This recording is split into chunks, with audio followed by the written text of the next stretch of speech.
Valsad rural પોલીસની ટીમે અતુલ ફર્સ્ટગેટ પાસેથી ચૂનાની થેલીની આડમાં લઈ જવાતો 6,18,000 કિંમતના દારૂના જથ્થા સાથે ચાલકને ઝડપી પાડ્યો।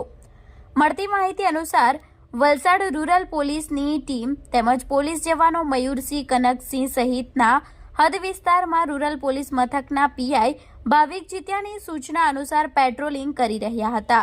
જે દરમિયાન તેઓને બાતમી મળી હતી કે કાયસર ટેમ્પો નંબર DD01U 9755 માં વિપુલ પ્રમાણમાં દારૂ સુરત તરફ જવાનો છે।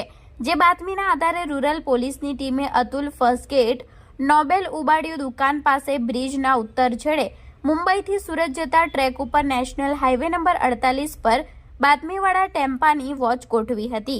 જે દરમિયાન બાતમીવાળો ટેમ્પો આવતા રૂરલ પોલીસની ટીમે ચાલકને ટેમ્પો ઊભી રાખવા માટે ઈશારો કર્યો હતો।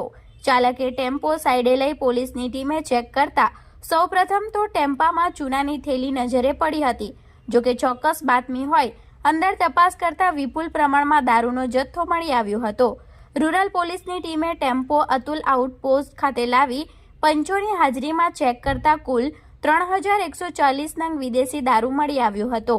રૂરલ પોલીસની ટીમે 3,140 નંગ વિદેશી દારૂ જેની કિંમત 6,18,000 તેમજ ટેમ્પાની કિંમત 5 લાખ, એક મોબાઈલ ફોન જેની કિંમત 3,000 મળી કુલ 11,21,000નો મુદ્દામાલ કબજે લઈ ચાલક આર્યનભાઈ વિજયભાઈ પટેલની અટકાયત કરી માલ ભરાવી તેમજ લેનાર રાજેશ નામના ઈસમને વોન્ટેડ જાહેર કરી રૂરલ પોલીસ મથકે પ્રોહિબિશન અંગે ફરિયાદ દાખલ કરી હતી।